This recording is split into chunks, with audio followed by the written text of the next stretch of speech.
Hello friends, मेरा नाम है गौरव और आज हम पढ़ने वाले हैं ट्रांसफार्मर की ईएमएफ इक्वेशन। ठीक है, तो आज हम सीखेंगे कि ट्रांसफार्मर की ईएमएफ इक्वेशन कैसे निकलती है और हम ये देखेंगे उसमें कि अगर हम लेंज लॉ को अप्लाई करते हैं सर्किट में, ठीक है, तब ईएमएफ की इक्वेशन क्या आएगी।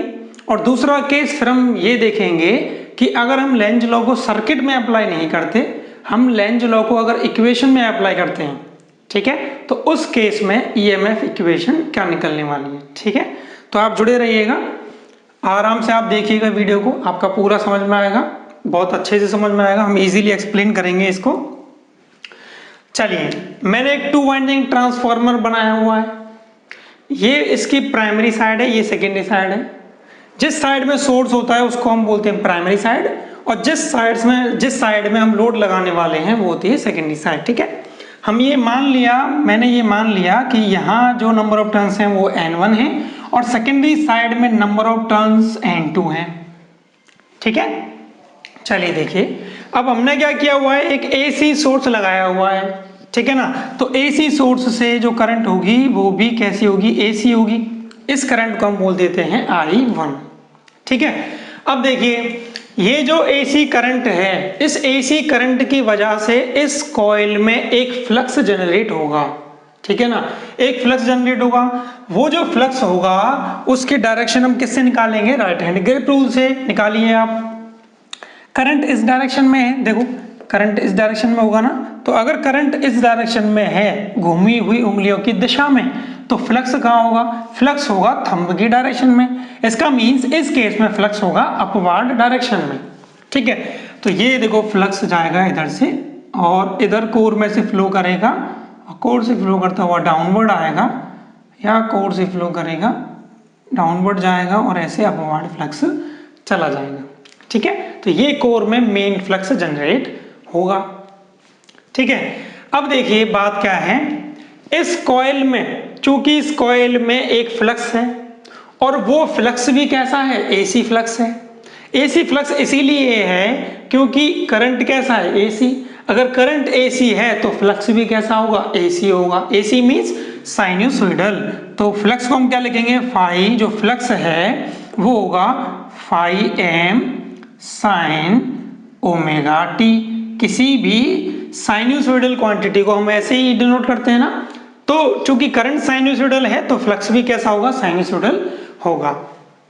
ठीक है, तो ये फ्लक्स कैसा है, साइनसोइडल फ्लक्स। अब देखो, चूंकि ये साइनसोइडल फ्लक्स, इसको हम एक और बात ये बोल सकते हैं कि चेंजिंग फ्लक्स है। ठीक है ना, तो ये चेंजिंग फ्लक्स जब इस कॉइल से लिंक करेगा तो इस कॉइल में फ्लक्स में चेंज हो रहा है, तो फ्लक्स में अगर चेंज हो रहा है तो इसमें एक ईएमएफ इंड्यूस्ड होगी या नहीं होगी, बिल्कुल होगी। तो माइकल फैराडे के नियम के अनुसार अगर किसी कॉइल में या कंडक्टर में फ्लक्स में कुछ भी चेंज होता है तो उसमें ईएमएफ इंड्यूस्ड होगी, और यहाँ फ्लक्स में चेंज हो रहा है। ठीक है ना, तो अगर फ्लक्स में चेंज हो रहा है तो उसकी वजह से इसमें एक ईएमएफ इंड्यूस्ड होगी। ठीक है, अब देखिए, इस इंड्यूस्ड ईएमएफ की डायरेक्शन हम किस तरीके से लेने वाले हैं। ठीक है, और क्या डायरेक्शन लेने वाले हैं, दो तरीके से डायरेक्शन ले सकते हैं। एक तो इंड्यूस्ड ईएमएफ की डायरेक्शन इस तरीके से लेंगे कि वो लेंज लॉ को फॉलो करे, या फिर हम ईएमएफ इंड्यूस्ड की डायरेक्शन इस तरीके से लेंगे कि वो लेंज लॉ को फॉलो नहीं करे। ठीक है ना, समझ आ रही बात। चलिए, तो हम पहला केस ले लेते हैं जिसमें हम लेंज लॉ को फॉलो करने वाले हैं। ठीक है, चलिए देखते जाइए आप।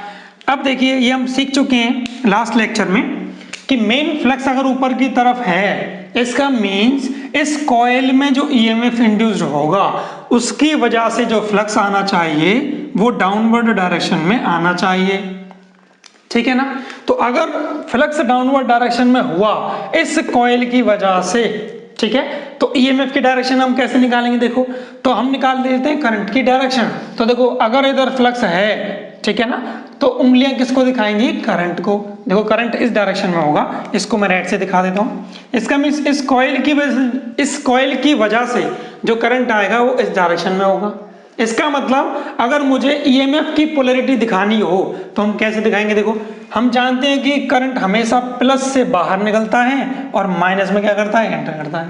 इसलिए यहाँ प्लस लगाएंगे और यहाँ माइनस। ये ईएमएफ होगा, प्राइमरी वाइंडिंग में है इसलिए हम इसको बोल देते हैं E1। ठीक है, अब देखो आपको समझ आ गया होगा तो इसलिए मैं इसको यहाँ से हटा देता हूँ। ठीक है, यहाँ तक समझ में आया। इस केस में देखो हमने क्या किया है, हमने अपोजिशन सर्किट में दिखा दिया है। ठीक है ना, इसलिए जब मैं इक्वेशन लिखूंगा E1 की, तब मैं माइनस सिंबल नहीं लगाने वाला। इसका मतलब मैं इसको लिखूंगा n d phi by dt, और n टर्न कितने हैं, n1 टर्न है तो हम क्या लेंगे n1। ठीक है, समझ आ रही होगी आपको बात। तो हमने यहाँ माइनस सिंबल क्यों नहीं लिया, तो माइनस सिंबल हमने इसीलिए नहीं लिया क्योंकि हम अपोजिशन सर्किट में दिखा चुके हैं। अब चूंकि अपोजिशन सर्किट में दिखा चुके हैं इसलिए यहाँ हम कोई भी माइनस साइन नहीं लेंगे। ठीक है, ये हम एक लेक्चर में बात कर चुके हैं। अब देखिए E1 बराबर क्या निकलेगा, तो E1 बराबर होगा N1, ठीक है, d upon D by D T. तो हम डिफरेंशिएशन करेंगे फाई का। फाई क्या है, देखिए फाई है phi m sine omega T. ठीक है, उम्मीद है यहाँ तक आपको कोई दिक्कत नहीं होगी। इसके बाद इसका डिफरेंशिएशन कीजिए आप, तो E1 बराबर क्या हो जाने वाला है बताओ मुझे, तो ये होगा देखिए N1 फाई m कांस्टेंट, तो फाई m डिफरेंशिएशन से बाहर आ जाएगा। साइन ओमेगा टी का आप कीजिए तो क्या होगा, देखो ओमेगा कॉस ओमेगा टी। क्यों होगा ऐसा, देखो साइन ओमेगा टी का डिफरेंशिएशन होगा कॉस ओमेगा टी, और उसके बाद ओमेगा कांस्टेंट है तो वो डिफरेंशिएशन में बाहर आ जाएगा। ठीक है, चलिए इसके बाद आगे देखिए। अब देखिए इसको मुझे अगर लिखना हो तो हम क्या लिख सकते हैं, देखो E1 बराबर N1 फाई m ओमेगा। अब देखिए ये cos omega T, cos omega T क्या होता है देखो, तो इसको मैं यहां लिख देता हूं, देखो तो कॉस ओमेगा टी इसको हम लिख सकते हैं साइन 90 प्लस ओमेगा टी, क्योंकि हम जानते हैं साइन 90 प्लस थीटा क्या होता है, कॉस थीटा। अब कई स्टूडेंट्स के दिमाग में ये डाउट आएगा कि साइन 90 माइनस थीटा भी तो कॉस थीटा होता है, तो हमने साइन 90 माइनस थीटा क्यों नहीं लिखा। तो देखिए सिंपल है, देखिए यहां अगर मैं लिखता 90 माइनस ओमेगा टी, ठीक है ना, जबकि ओमेगा टी कभी भी नेगेटिव नहीं हो सकता। क्यों नहीं हो सकता, क्योंकि ओमेगा यहाँ पे क्या है, एंगुलर फ्रीक्वेंसी, और फ्रीक्वेंसी कभी भी नेगेटिव नहीं होती। दूसरी टर्म इसमें टाइम, और टाइम भी कभी भी नेगेटिव नहीं हो सकता, इसलिए ओमेगा टी कभी भी नेगेटिव नहीं लिख सकते। ठीक है, चलिए तो ये 90 प्लस के ओमेगा टी हो गया। इसके बाद इसको मैं यहाँ लिख देता हूँ, देखिए तो इसको अगर मैं यहाँ लिखूंगा, यहाँ क्या था देखो कॉस ओमेगा टी था ना, तो कॉस ओमेगा टी की जगह हम ये लिखने वाले हैं। तो E1 बराबर क्या हुआ यहाँ पे देखो, तो E1 बराबर होगा N1 phi m omega sine 90 plus omega T. ठीक है, साइन 90 प्लस ओमेगा टी। अब देखिए ये हम जानते हैं कि किसी भी साइनसोइडल क्वांटिटी में साइन के साथ में उसकी मैक्सिमम वैल्यू होती है। इसका मीन्स E1 बराबर क्या हुआ, तो E1 बराबर हम लिखने वाले हैं Em sign omega T plus 90। ठीक है ना, हमने इसको इस तरीके से लिख दिया। ठीक है, अब देखिए अगर आप फ्लक्स और इस इंड्यूस्ड ईएमएफ में कंपैरिजन अगर कराएंगे तो आपने क्या देखेंगे, देखो यहां साइन ओमेगा टी है, जबकि यहां साइन ओमेगा टी प्लस 90 है। इसका मीन्स इंड्यूस्ड ईएमएफ फ्लक्स को 90 डिग्री लीड करेगा। ठीक है, इंड्यूस्ड ईएमएफ फ्लक्स को 90 डिग्री लीड करेगा। ठीक है, समझ आ गई यहां तक बात। अब देखिए अगर मुझे इसकी आरएमएस वैल्यू निकालनी हो तो हम कैसे निकालेंगे। देखिए हम जानते हैं कि किसी भी साइनसोइडल क्वांटिटी की अगर आरएमएस वैल्यू निकालनी हो तो उसको हम क्या कर देते हैं, maximum value divide by √2। RMS value को हम यहाँ डिनोट कर रहे हैं कैपिटल E1 से। ठीक है, तो कैपिटल E1 क्या होगा, Em डिवाइड बाई √2। ठीक है, यहाँ पे Em क्या है बताओ मुझे, तो यहाँ पे Em क्या था, Em था N1 phi m omega divide by √2। अब देखिए यहाँ पे ओमेगा क्या है, ओमेगा है एंगुलर फ्रीक्वेंसी, जिसको हम क्या लिखते हैं 2 पाई f। ठीक है। तो E1 बताइए मुझे क्या मिलने वाला है आपको, तो E1 मिलने वाला है N1 फाई ओमेगा की जगह पे लिखिए आप 2 पाई f डिवाइड बाई √2, ठीक है। तो √2 से 2 √2 टाइम्स कैंसिल आउट हो जाएगा। तो E1 फाइनली मुझे क्या मिला, इंड्यूस्ड ईएमएफ की आरएमएस वैल्यू क्या मिलेगी, ये मिलेगी √2 पाई f फाई m N1, ठीक है। तो ये मिलेगी। तो हमने क्या देखा, हमने ये देखा कि अगर हमने सर्किट में अपोजिशन दिखाया हुआ है तो उस केस में इंड्यूस्ड ईएमएफ फ्लक्स को 90 डिग्री लीड करेगा, ठीक है। चलिए अब हम सेकेंडरी साइड में भी सेम बात करने वाले हैं कि हम अपोजिशन सर्किट में दिखाने वाले हैं, ठीक है। अगर हम सर्किट में अपोजिशन दिखाएंगे तो पोलैरिटी देखो किस तरीके से निकालते हैं, मैं आपको सिखा देता हूं, ठीक है। फ्लक्स किधर की साइड होना चाहिए था, ऊपर की तरफ, अगर क्लोज सर्किट होता तो, ठीक है। तो फ्लक्स अपवर्ड डायरेक्शन में, तो करंट की डायरेक्शन होती ये वाली, ठीक है। तो करंट की डायरेक्शन ये होती, ठीक है ना। इसका मतलब यहाँ क्या आता प्लस और यहाँ क्या आता माइनस, इसको हम क्या बोलेंगे E2। अब चूंकि हमने अपोजिशन सर्किट में दिखा दिया है, इसका मीन्स हमें इक्वेशन में माइनस साइन लगाने की जरूरत नहीं है। तो देखो क्या चेंजेस आएंगे, सिंपल, यहाँ N1 की जगह पर क्या हो जाएगा N2, तो N1 की जगह पे यहाँ पे क्या हो जाएगा N2, N1 की जगह पे क्या हो जाएगा N2, क्योंकि बाकी सारी चीजें तो सेम होने वाली है, फ्लक्स तो वही है, ठीक है ना। तो जहां जहां पे N1 है वहां पे क्या हो जाने वाला है N2, और यहाँ E2 हो जाएगा, यहाँ भी देखिए E2 हो जाएगा, यहाँ भी देखिए E2 हो जाएगा, ठीक है ना। और यहाँ देखिए E2 हो जाएगा, और यहाँ देखिए E2 हो जाएगा, और N1 की जगह पे N2 हो जाएगा, ठीक है। यहाँ देखिए E2 हो जाएगा। उसके बाद अगर हमें मैक्सिमम वैल्यू निकालनी होगी तो यहाँ पे क्या आ जाएगा, देखो E2 हो जाएगा, और N1 की जगह पे क्या हो जाएगा N2 हो जाएगा, ठीक है। ऐसे ही देखिए यहाँ पे E2 हो जाएगा और N1 की जगह पे N2 हो जाएगा, ठीक है ना। और यहाँ भी देखिए क्या होगा E2 हो जाएगा और N1 की जगह पे क्या हो जाने वाला है N2, ठीक है। तो ये इंड्यूस्ड ईएमएफ होगा सेकेंडरी साइड में। तो हमने क्या देखा, सेकेंडरी साइड में भी जो इंड्यूस्ड ईएमएफ होगा वो फ्लक्स से 90 डिग्री क्या करेगा, लीड करेगा।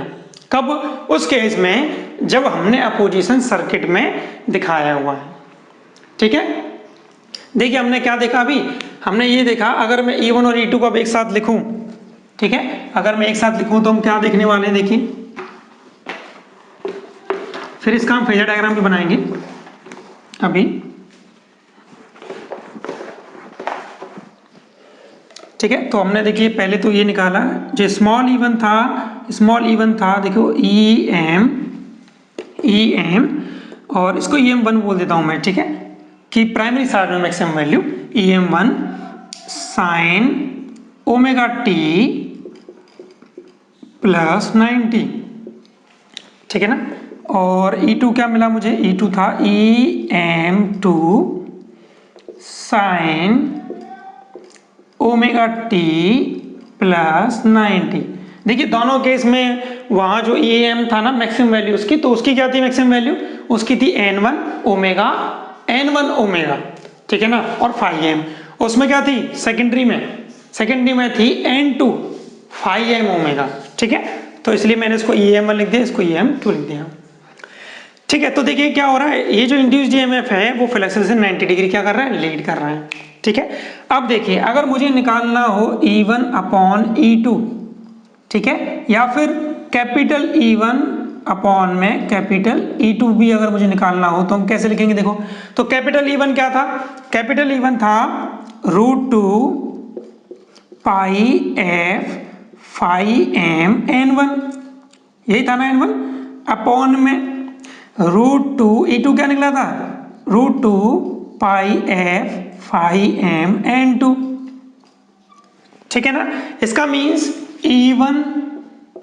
E1 अपॉन E2 क्या जाने वाला है बताओ मुझे, तो E1 डिवाइड बाई E2 आएगा N1 अपॉन N2, ठीक है, E1 अपॉन E2। इसको बोलते हैं हम ट्रांसफॉर्मेशन रेशो, क्या बोलते हैं इसको हम, इसको बोलते हैं ट्रांसफॉर्मेशन ट्रांसफॉर्मेशन रेशो, इसको बोलते हैं ट्रांसफॉर्मेशन रेशो। ठीक है, वहीं पे देखिए एक चीज आपने ये सुनी होगी टर्न रेशो, तो N1 सॉरी मैंने उल्टा बोल दिया, इसको बोलते हैं अपन N1/N2, इसको बोलते हैं टर्न रेशो। ठीक है, क्या बोलते हैं इसको हम? Turn ratio. और अगर मैं निकालूं E2/E1, ठीक है, E2/E1, तो ये जो रेशो होता है जिसको हम ए से भी डिनोट कर देते हैं, इसको अपन बोलते हैं क्या? Transformation ratio. तो इसलिए कभी अगर आपको एग्जाम में आता है ना ट्रांसफॉर्मेशन रेशो, तो अगर आपको एग्जाम में आता है कि ट्रांसफार्मर में टर्न रेशो होता है तो आप लिखोगे N1/N2, लेकिन अगर आपको आता है कि ट्रांसफार्मर में ट्रांसफॉर्मेशन रेशो क्या होता है तो आप लिखोगे E2/E1। ठीक है ना? चलिए, तो यहां तक हमने ईएमएफ इक्वेशन देखी।